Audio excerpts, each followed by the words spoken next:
புதுச்சேரியில் பாஜக சார்பில் 9 தொகுதிக்கு வேட்பாளர்கள் அறிவிப்பு பட்டியல் வெளியீடு. வேட்பாளருக்கு அதிகபட்ச செலவு 28 லட்சம். மாநில தலைமை தேர்தல் அதிகாரி ஜவஹர் தகவல். புதுச்சேரி தேர்தலில் போட்டியிட 102 வேட்பாளர்கள், 115 மனு தாக்கல். புதுச்சேரியில் பாஜக போட்டியிடும் 10 தொகுதிகளில் 9 தொகுதிக்கு வேட்பாளர்கள் அறிவிக்கப்பட்டுள்ளனர். ஒரு முன்னாள் அமைச்சர் தவிர அனைவருக்கும் வாய்ப்பு தரப்பட்டுள்ளது. பாஜக மத்திய தேர்தல் குழு கட்சியின் தேசிய தலைவர் நிதின் விபின் தலைமையில் வேட்பாளர்களை அறிவிப்பதற்காக கூட்டம் கூடியது. இக்கூட்டத்தில் பிரதமர் மோடி, பாதுகாப்புத்துறை அமைச்சர் ராஜ்நாத் சிங், உள்துறை அமைச்சர் அமித்ஷா மற்றும் மத்திய தேர்தல் குழு அனைத்து உறுப்பினர்களும் பங்கேற்றனர். புதுச்சேரி சட்டப்பேரவை பொது தேர்தலுக்கான 9 தொகுதிகளின் வேட்பாளர்களை தலைமை பொறுப்பாளரும் தேசிய பொதுச் செயலாளருமான அருண் சங்கர் வெளியிட்டார். அதில் மண்ணாடிப்பட்டு தொகுதியில் அமைச்சர் நமச்சிவாயம், ஊசுடு தொகுதியில் சுயேட்சை சட்டமன்ற உறுப்பினர் தீபாய்ந்தான், லாஸ்பேட்டை தொகுதியில் சட்டமன்ற உறுப்பினர் கல்யாண சுந்தரம், ராஜ்பவன் தொகுதியில் மாநில தலைவர் ராமலிங்கம், முதலியார்பேட்டை தொகுதியில் அமைச்சர் ஜான்குமார், மணவெளி தொகுதியில் சட்டப்பேரவைத் தலைவர் செல்வம், திருநள்ளாறு தொகுதியில் சட்டமன்ற உறுப்பினர் ராஜசேகரன், நிறுவியில் TR பட்டினம் மீனாட்சி சுந்தரம், மாஹேவில் தினேசன் ஆகியோர் அறிவிக்கப்பட்டுள்ளனர். மொத்தம் 10 தொகுதி இம்முறை போட்டியிடுவதாக பாஜக அறிவித்து தற்போது 9 தொகுதிகளுக்கான வேட்பாளர்களை அறிவித்துள்ளனர். இதில் ஊசுடு தொகுதிகள் வென்ற பாஜக முன்னாள் அமைச்சரும் தற்போதைய சட்டமன்ற உறுப்பினருமான சாய் சரவணகுமாருக்கு சீட் தரப்படவில்லை. தேர்தல் செலவுகளுக்காக தனிப்பட்ட வங்கி கணக்கை வேட்பாளர்கள் திறக்க வேண்டும் என்றும், அனைத்து பரிவர்த்தனைகளும் அங்கீகரிக்கப்பட்ட வங்கி முறைகளின் மூலம் மேற்கொள்ளப்பட வேண்டும் எனவும் புதுச்சேரி மாநில தலைமை தேர்தல் அதிகாரி ஜவஹர் தெரிவித்துள்ளார். புதுச்சேரி மாநில தலைமை தேர்தல் அதிகாரி ஜவஹர் வெளியிட்டுள்ள செய்திக்குறிப்பில், இந்திய தேர்தல் ஆணையம் வெளியிட்ட தேர்தல் செலவு கண்காணிப்பு நடவடிக்கைகளை விளக்குவதற்காக 18/3/2026 அன்று புதுச்சேரி தலைமை தேர்தல் அதிகாரியின் தலைமையில் அரசியல் கட்சிகளின் பிரதிநிதிகளுடன் கூட்டம் நடைபெற்றது. தலைமை தேர்தல் அதிகாரி தேர்தல் செலவுகளுக்கான முக்கிய வழிகாட்டுதல்களை விளக்கினார். சட்டமன்ற தேர்தலில் ஒவ்வொரு வேட்பாளருக்கும் அதிகபட்ச செலவு வரம்பு 28 லட்சம் ரூபாயாக நிர்ணயிக்கப்பட்டுள்ளது. கூட்டங்கள், பேரணிகள், வாகனங்கள், விளம்பரங்கள் மற்றும் பிரச்சார பொருட்கள் ஆகியவற்றுக்கான செலவுகள் இதில் சேர்க்கப்படும். தேர்தல் செலவுகளுக்காக தனிப்பட்ட வங்கி கணக்கை வேட்பாளர்கள் திறக்க வேண்டும். அனைத்து பரிவர்த்தனைகளும் அங்கீகரிக்கப்பட்ட வங்கி முறைகளின் மூலம் மேற்கொள்ளப்பட வேண்டும். தினசரி செலவுகளின் முழுமையான விவரங்களை தேர்தல் ஆணையம் அளித்துள்ள பதிவேடுகளில் முறையாகவும் துல்லியமாகவும் பதிவிட்டு பராமரிக்க வேண்டும். செலவு கணக்குகள் பிரச்சார காலத்தில் 3 முறை செலவு கண்காணிப்பு பார்வையாளர்கள் கணக்கியல் குழுக்களால் ஆய்வு செய்யப்படும். கணக்குகளை சமர்ப்பிக்க தவறுதல் நடவடிக்கைக்கு உட்படுத்தப்படும். செலவு கண்காணிப்பு குழுக்கள் தனியே கள ஆய்வு மற்றும் கண்காணிப்பில் அடிப்படையில் இணை பதிவுகளை பராமரிக்கும். வேறுபாடுகள் இருப்பின் வேட்பாளர்கள் விளக்கமளிக்க வேண்டும். பணப்பட்டுவாடா, மது விநியோகம், அன்பளிப்புகள் மற்றும் பிற தூண்டுகோள்களை தடுக்கவும், கூட்டங்கள், பேரணிகள் ஆகியவற்றை கண்காணிக்கவும், செலவினங்களை மதிப்பிட வீடியோ பதிவுகளை ஆய்வு செய்யவும் பறக்கும் படைகள், நிலை கண்காணிப்பு குழுக்கள், வீடியோ குழுக்கள் மற்றும் கணக்கு குழுக்கள் ஆகிய தேர்தல் கண்காணிப்பு அமைப்புகள் நியமிக்கப்பட்டுள்ளன. மின்னணு மற்றும் டிஜிட்டல் ஊடகங்களில் அரசியல் விளம்பரங்களுக்கு முன் ஊடக சான்றிதழ் மற்றும் கண்காணிப்பு குழு அனுமதி பெற வேண்டும். பணம் கொடுத்து வெளியிடப்படும் செய்திகள் சரிபார்ப்பிற்கு பின் வேட்பாளர் செலவாக கருதப்படும். அரசியல் கட்சிகள் நிர்ணயிக்கப்பட்ட காலத்திற்குள் பட்டியலை சமர்ப்பிக்க வேண்டும். பொதுவாக இந்த செலவுகள் கட்சி செலவாக கருதப்படும். ஆனால் குறிப்பிட்ட வேட்பாளருக்கான மேற்கொள்ளப்பட்டால் அவரின் செலவாக மேற்கொள்ளப்படும். பிரச்சார வாகனங்களுக்கு முன்னனுமதி அவசியம். பொதுக்கூட்டங்கள், பேரணிகள் மற்றும் பிரச்சார பொருட்களுக்கான செலவுகள் முறையாக கணக்கிடப்பட வேண்டும். பிரதிநிதித்துவ சட்டம் 1951 பிரிவு 10A கீழ் தகுதி நீக்கத்திற்கு வழிவகுக்கும். தேர்தல் நடத்தும் அதிகாரியும் தேர்தல் பார்வையாளரும் ஒரே நாளில் கணக்குகளை ஆய்வு செய்ய வேண்டும் என்ற அரசியல் கட்சிகளின் பரிந்துரை கவனத்தில் கொள்ளப்பட்டது. அரசியல் கட்சியினரின் கேள்விகளுக்கு விளக்கம் அளிக்கப்பட்டது. புதுச்சேரியில் 5ஆம் நாளான நேற்று ஒரே நாளில் 102 வேட்பாளர்கள் 115 வேட்புமனுக்களை தாக்கல் செய்துள்ளனர். புதுச்சேரி சட்டமன்ற தேர்தலுக்கான தேதி கடந்த 15ஆம் தேதி அறிவிக்கப்பட்டது. மேலும் மறுநாளான 16ஆம் தேதி முதல் 23ஆம் தேதி வரை மனுக்கள் வாங்கப்படும் என்றும் தெரிவிக்கப்பட்டது. முதல் 2 நாட்கள் யாரும் மனு தாக்கல் செய்யவில்லை. 3, 4ஆம் நாட்களில் 19 மனுக்கள் தாக்கல் செய்யப்பட்டது.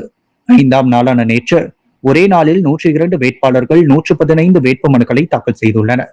ஆக கடந்த 16ஆம் தேதி முதல் நேற்று வரை மொத்தமாக 134 மனுக்கள் தாக்கல் செய்யப்பட்டுள்ளது. இன்றும் நாளையும் விடுமுறை. மாகேவில் நேற்று விடுமுறை, இன்று மனுக்கள் வாங்கப்படும், நாளை விடுமுறை. பிற பிராந்தியங்கள் திங்கள் ஒரு நாள் மட்டுமே மனுக்கள் வாங்கப்பட உள்ளது.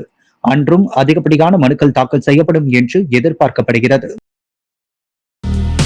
புதுச்சேரி ராஜ்பவன் தொகுதியின் பாஜக வேட்பாளராக மாநில தலைவர் வி.பி. ராமலிங்கம் அறிவிக்கப்பட்டதை அடுத்து ராஜ்பவன் தொகுதி பாஜக நிர்வாகிகள் பட்டாசு வெடித்து கேக் வெட்டி கொண்டாடினர்.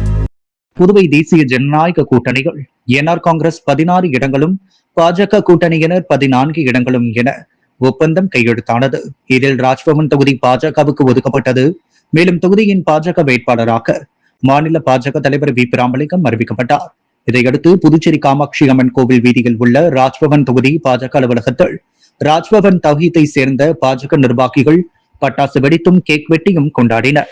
தொடர்ந்து அங்கு வந்த ராஜ்பவன் தொகுதியின் பாஜக வேட்பாளர் வி.பி. ராமலிங்கத்திற்கு ஆளுயர மாலை அணிவித்தும் பொன்னாடை போற்றியும் பூங்கொத்து கொடுத்தும் கேக் வெட்டியும் நிர்வாகிகள் வாழ்த்துக்களை தெரிவித்தனர்.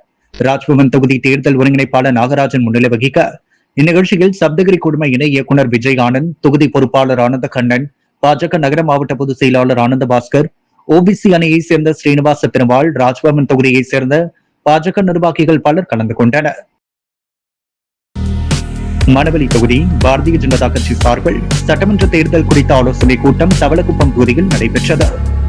மணவெளி தொகுதியில் நடைபெறவுள்ள சட்டமன்ற தேர்தல் குறித்து பாரதிய ஜனதா கட்சி சார்பில் ஆலோசனைக் கூட்டம் தவளக்குப்பம் பகுதியில் உள்ள ரைஸ் மில் வளாகத்தில் நேற்று மாலை நடைபெற்றது. வருகின்ற ஏப்ரல் 9ஆம் தேதி புதுச்சேரி மாநிலத்தில் சட்டமன்ற தேர்தல் நடைபெற உள்ளது. அதனை முன்னிட்டு மணவெளி தொகுதியில் பாரதிய ஜனதா கட்சி சார்பில் போட்டியிடும் வேட்பாளர் ஏம்பலம் செல்வம் நேற்று மனு தாக்கல் செய்தார். அதைத் தொடர்ந்து தேர்தல் குறித்த ஆலோசனைக் கூட்டம் நேற்றிரவு நடைபெற்றது. தொகுதி தலைவர் லட்சுமிகாந்தன் அனைவரையும் வரவேற்க அரியாங்குப்பம் மாவட்ட தலைவர் சுகுமாரன், துணைத் தலைவர் மணிகண்டன், பாஜக பிரமுகர் கிருஷ்ணமூர்த்தி ஆகியோர் முன்னிலை வகித்தனர். தவளக்குப்பம் நடராஜன், பூர்ணாங்குப்பம் சக்திவேல் ஆகியோர் தலைமையில் நடைபெற்ற கூட்டத்தில் அனைவரும் தங்களது கருத்துக்களை தெரிவித்தனர். மேலும் இந்த நிகழ்ச்சியில் கட்சி நிர்வாகிகள் சக்திபாலன், செல்வன், பிரசாந்த், பிருத்திவிராஜன், ராஜசேகர், ஏழுமலை, தங்கரத்னம், தமிழ், கணபதி உள்ளிட்ட பல தேர்தலில் வெற்றி பெற்ற தங்களது கருத்துக்களை எடுத்துக் கூறினர். நிகழ்ச்சியின் இறுதியாக எஸ்.வி.எஸ். குமரன் நன்றி கூறினார். கூட்டத்தில் பாரதிய ஜனதா கட்சி வேட்பாளர் எம்பலம் செல்வம் பேசுகையில், நடைபெறவுள்ள தேர்தலில் அனைவரும் கடுமையாக உழைக்க வேண்டும், பாகுபாடு இல்லாமல் அனைத்து தரப்பு மக்களையும் நேரில் சந்தித்து வாக்கு சேகரிக்க வேண்டும் எனவும் எடுத்துக் கூறினார். புதுச்சேரி தேர்தல் துறை சார்பில் 100% வாக்குப்பதிவை வலியுறுத்தி நடத்தப்பட்ட இருசக்கர வாகன விழிப்புணர்வு பேரணியை மாவட்ட அதிகாரி குலோத்துங்கன் கொடியசைத்து துவக்கி வைத்தார். வாக்காளர் விழிப்புணர்வு பேரணியை மாவட்ட ஆட்சியர் குலோத்துங்கன் கொடியசைத்து துவக்கி வைத்தார். இந்த நிகழ்ச்சியின் போது 100% வாக்குப்பதிவை வலியுறுத்தும் வகையில் கையெழுத்து இயக்கம் நடைபெற்றது. இதைத் தொடர்ந்து rotary club of Pondicherry cosmos சார்பில் விழிப்புணர்வு ஸ்டிக்கர்கள் வெளியிடப்பட்டது. மணவெளி சட்டமன்ற தொகுதியில் நாம் தமிழர் கட்சி வேட்பாளர் இளங்கோவன் தீவிர வாக்கு சேகரிப்பில் ஈடுபட்டார். நேற்று காலை வேட்புமனு தாக்கல் செய்தார். அதைத் தொடர்ந்து நேற்று மாலை மணவெளி தொகுதிக்குட்பட்ட ஆண்டியார்பாளையம், காசாந்திட்டு ஆகிய பகுதிகளில் வீடுவீடாக சென்று இளைஞர்களுக்கான செயற்கை நுண்ணறிவு தொழில்நுட்ப பயிற்சி அளித்து வேலை வாய்ப்பில் முன்னுரிமை அளிப்பதற்கும், மாணவர்களின் கல்வித்தரத்தை உயர்த்திடவும், அரசு மருத்துவமனைகளில் தரமான சிகிச்சை அளித்திடவும், தொகுதிகளில் உட்கட்டமைப்புகளை மேம்படுத்திடவும் பணிகள் மேற்கொள்ளப்படும் என திட்டங்களை விளக்கி விவசாய சின்னத்தில் வாக்களிக்குமாறு தீவிர வாக்கு சேகரிப்பில் ஈடுபட்டார். புதுச்சேரி குருமாம்பேட் பகுதியில் அமைந்துள்ள ஸ்ரீ யோகமாயா லலிதாம்பிகை திருக்கோவிலில் வசந்த நவராத்திரியின் 3வது நாள் மகா அபிஷேக விழா பக்தர்கள் கலந்து கொண்டு அம்மனை வழிபட்டு சென்றனர். புதுச்சேரி குருமாம்பேட் பகுதியில் அமைந்துள்ளது ஸ்ரீ யோகமாயா லலிதாம்பிகை ஸ்ரீ மகா சாம்ராஜ்ய லலிதாம்பிகை திருக்கோவில். இந்த திருக்கோவிலில் வசந்த நவராத்திரி என்கின்ற லலிதா நவராத்திரி 18ஆம் துவங்கி நடைபெற்று வருகின்றது. இதையொட்டி ஸ்ரீ மகா சாம்ராஜ்ய லலிதா மற்றும் ஸ்ரீ யோகமாயா லலிதாம்பிகைக்கு யாகசாலையில் வைக்கப்பட்ட கலச நீரால் அபிஷேகம் செய்யப்பட்டு ரோஸ் பட்டு மலர்களால் அலங்கரிக்கப்பட்ட அம்மனுக்கு சோடச தீபாரதனைகள் காண்பிக்கப்பட்டு மகா தீபாரதனை நடைபெற்றது. தொடர்ந்து ஸ்ரீ மகா சாம்ராஜ்ய லலிதா மற்றும் ஸ்ரீ யோகமாயா லலிதாம்பிகைக்கு சஹஸ்ர நாமம் பாடப்பட்டு மகா தீபாரதனை காட்டப்பட்டது. இதில் பக்தர்கள் பலரும் கலந்து கொண்டு லலிதாம்பிகை அம்மனை வழிபட்டு சென்றனர். இதற்கான ஏற்பாடுகளை ஆலய நிர்வாகி மகேஸ்வர சாஸ்திரிகள் மற்றும் பக்தர்கள் சிறப்பாக செய்திருந்தனர். ரமலான் ஈகை பெருநாளை முன்னிட்டு புதுவை கடற்கரை காந்தி திடலில் தமிழ்நாடு தௌஹீத் ஜமாத் சார்பில் 100க்கும் மேற்பட்ட இஸ்லாமியர்கள் தொழுகையில் ஈடுபட்டனர். ஆண்டுதோறும் வரும் மற்ற மாதங்களை காட்டிலும் ரமலான் பெருநாள் வரும் மாதமே இஸ்லாத்தில் சிறந்த மாதமாக கருதப்படுகிறது. இந்த மாதம் இறைவனை நெருங்கும் மாதமாகவும் சொர்க்க வாசல்கள் திறக்கப்பட்டு நரக வாசல்கள் மூடப்படும் மாதமாகவும் நன்மைகள் அதிகம் கிடைக்கும் மாதமாகவும் இஸ்லாமியர்கள் கருதுகின்றனர். நன்மை தீமைகளை பிரித்து அறிவிக்கும் குரான் உலகிற்கு இறைவனால் வழங்கப்பட்டதும் இந்த மாதம் என்பதால் இந்த மாதம் முழுவதும் நோம்பிருந்து நாடு முழுவதும் ரமலான் பண்டிகையினை இஸ்லாமியர்கள் கொண்டாடுகின்றனர். அந்த வகையில் புனித ரமலான் தினமான இன்று புதுச்சேரி கடற்கரை சாலையில் உள்ள காந்தி திடலில் தமிழ்நாடு தௌஹீத் ஜமாத் சார்பில் ரமலான் பண்டிகை சிறப்பு தொழுகைகள் 100க்கும் மேற்பட்ட இஸ்லாமியர்கள் கலந்து கொண்டனர். புத்தாடைகள் அணிந்து சிறப்பு தொழுகையில் பங்கேற்ற இஸ்லாமியர்கள் ஒருவருக்கொருவர் கட்டி தழுவி ரமலான் வாழ்த்துக்களை பரிமாறிக்கொண்டனர். இதே போன்று பல்வேறு மசூதிகளிலும் ரமலான் பண்டிகையொட்டி தொழுகை நடைபெற்றது. புதுச்சேரி காமராஜர் நகர் தொகுதியில் போட்டியிடும் லட்சிய ஜனநாயக கட்சி தலைவர் ஜோஸ் சார்லஸ் மார்டின் வீராம்பட்டினம் செங்கல் நீர் மாரியம்மன் கோவில் சிறப்பு பூஜை செய்து தனது தேர்தல் பயணத்தை துவக்கினார். வீராம்பட்டினம் ஸ்ரீ செங்கல் நீரம்மன் கோவிலில் சிறப்பு பூஜை நடத்தி சுவாமி தரிசனம் செய்து தனது தேர்தல் பயணத்தை துவக்கினார். தெய்வம் நினைத்தால்தான் எல்லாம் நடக்கும் என்ற பழமொழிக்கேற்ப இறைவன் அருளுடன் வெற்றி பெற வேண்டும் என்ற நோக்கில் இந்த பூஜையை நடத்தினார். இந்த நிகழ்வில் அவரது மாமனாரான கமலக்கண்ணன் கலந்து கொண்டு பூஜை செய்யப்பட்ட மாலையை ஜோஸ் சார்லஸ் மார்டினுக்கு அணிவித்து வெற்றி உறுதி என நம்பிக்கை தெரிவித்து வாழ்த்துக்களை பகிர்ந்தார். குடும்ப ஆதரவும் ஆன்மீக நம்பிக்கையும் சேர்ந்தால் பாதை பாதியாக வென்றதற்கு சமம் என்பதை காட்டும் வகையில் இந்த நிகழ்வு அமைந்தது. லட்சிய ஜனநாயக கட்சியின் தேர்தல் சின்னமான தர்பூசணியை கமலக்கண்ணன் பொதுச் செயலாளர் சுரேஷ், துரைசாமி மற்றும் மீனவர் அணி தலைவர் குமரன் ஆகியோரிடம் பெற்றுக்கொண்டு பொதுமக்களுக்கு அறிமுகப்படுத்தினார். சின்னம் தெரிந்தால்தான் வாக்கு வரும் என்பது போல சின்னத்தை மக்களிடம் கொண்டு சேர்க்கும் பணியும் அதே நேரத்தில் நடைபெற்றது. அந்த நிகழ்வில் கட்சியின் பல நிர்வாகிகள், தொண்டர்கள், பகுதி மக்கள் திரளாக கலந்து கொண்டு லட்சிய ஜனநாயக கட்சி தலைவருக்கு ஆதரவு தெரிவித்தனர். உற்சாகமும் நம்பிக்கையும் கலந்த இந்த துவக்கம் காமராஜ் நகர் தொகுதியில் தேர்தல் களத்தை மேலும் சூடுபடுத்தியுள்ளது. புதுவையில் உப்பளம் மற்றும் உருளையன்பேட்டையை ஆகிய தொகுதிகளில் அதிமுக போட்டியிடுகிறது என்றும் அதிமுக கூட்டணியில் உள்ள தேசிய ஜனநாயக கட்சி மீண்டும் ஆட்சி அமைக்கும் என மாநில செயலாளர் அன்பழகன் தெரிவித்துள்ளார்.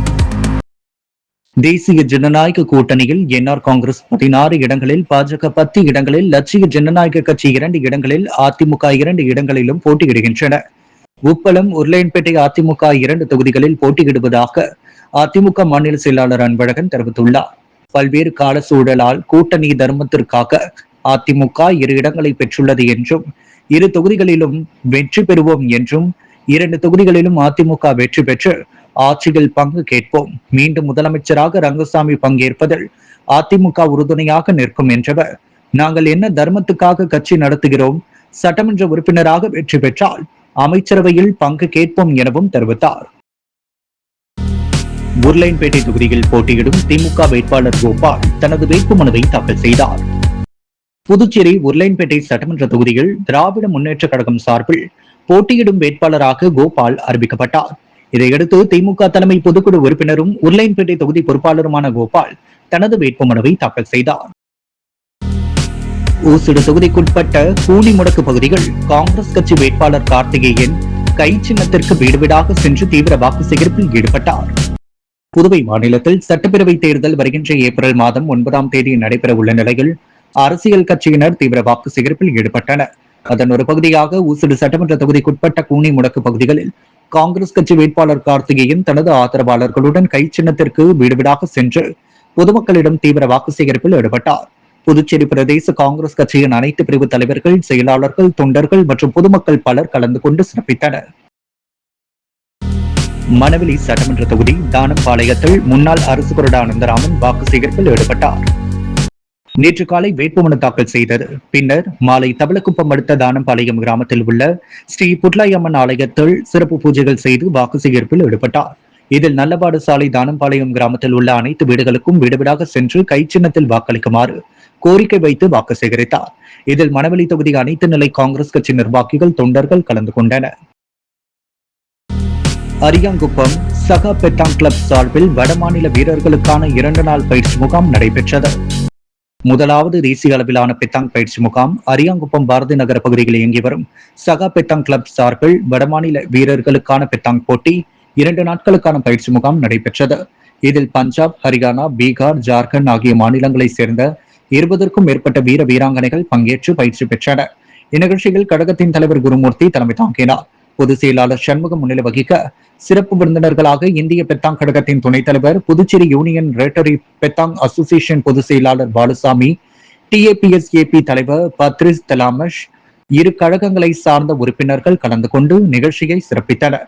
இப்பயிற்சி முகாமில் தேர்வு செய்யப்படும் வீரர்கள் அடுத்த மாதம் தாய்லாந்தில் நடைபெறவுள்ள உலக பெத்தாங் போட்டிகள் இந்தியாவை பிரதிநிதித்துவப்படுத்த உள்ளனர் என்பது குறிப்பிடத்தக்கது. புதுச்சேரி மாநில மக்கள் முன்னேற்ற கழகத்தின் செயற்குழு கூட்டம் மணவெளி தொகுதி நோனாங்குப்பத்தில் நடைபெற்றது. புதுவை மாநில மக்கள் முன்னேற்ற கழகத்தின் செயற்குழு கூட்டம் மணவெளி தொகுதி நோனாங்குப்பத்தில் நடைபெற்றது. காரைக்கால் மாவட்ட தலைவர் கணபதி சுப்பிரமணியம் தலைமையில் நடைபெற்ற நிகழ்ச்சிகள் மாநில செயலாளர் பரந்தாமன் முன்னிலை வகிக்க புதுச்சேரி மாநில மக்கள் முன்னேற்ற கழகத்தின் தலைவர் பேராசிரியர் முனைவர் ராமதாஸ் கட்சியின் முன் உள்ள சவால்கள், வருகின்ற சட்டமன்ற தேர்தலில் மேற்கொள்ள வேண்டிய நடவடிக்கைகள் குறித்து எடுத்துரைத்தார். கட்சியின் மகளிர் அணி, இளைஞர் அணி, மீனவர் அணி ஆகியவற்றின் நிர்வாகிகள் அறிமுகப்படுத்தப்பட்டனர். துணைத் தலைவர் நித்யானந்தம், மாநில செயலாளர் பரந்தாமன், காரைக்கால் மாவட்ட செயலாளர் முனுசாமி, இணை செயலாளர் இளங்கோவன், உதவி செயலாளர் இதயவேந்தன், விஜயகுமார், IT பிரிவின் தலைவர் செல்வம், இளைஞர் அணி தலைவர் அபினேஷ்நாத், மீனவர் அணி தலைவர் இளையச்சந்திரன், ஒருங்கிணைப்பாளர் தனஞ்சயன், TR பட்டினம் தொகுதி தலைவர் யுவராஜ், மாநில ஆதி திராவிட நல அணி தலைவர் முருகன் மற்றும் கட்சியின் உறுப்பினர்கள் பலர் கலந்து கொண்டு தங்களது கருத்துக்களை பகிர்ந்து கொண்டனர். முத்து கோல்ட் ஹவுஸ் வழங்கும் தங்கம் மற்றும் வெள்ளி விலை நிலவரம். தங்கம் 1 கிராம் 13,380 ரூபாய். வெள்ளி 1 கிராம் 247 ரூபாய். புதுச்சேரியில் பாஜக சார்பில் 9 தொகுதிக்கு வேட்பாளர்கள் அறிவிப்பு பட்டியல் வெளியீடு. வேட்பாளருக்கு அதிகபட்ச செலவு 28 லட்சம். மாநில தலைமை தேர்தல் அதிகாரி ஜவஹர் தகவல். புதுச்சேரி தேர்தலில் போட்டியிட 102 வேட்பாளர்கள், 115 மனு தாக்கல். இஸ்லாமியர்களின் ஈகை திருநாள், புதுச்சேரி கடற்கரையில் சிறப்பு தொழுகை. வீராம்பட்டினத்தில் பூஜையுடன் வேட்புமனு. வெற்றிக்காக உறுதிமொழி எடுத்த ஜோஸ் சார்லஸ் மார்டின்.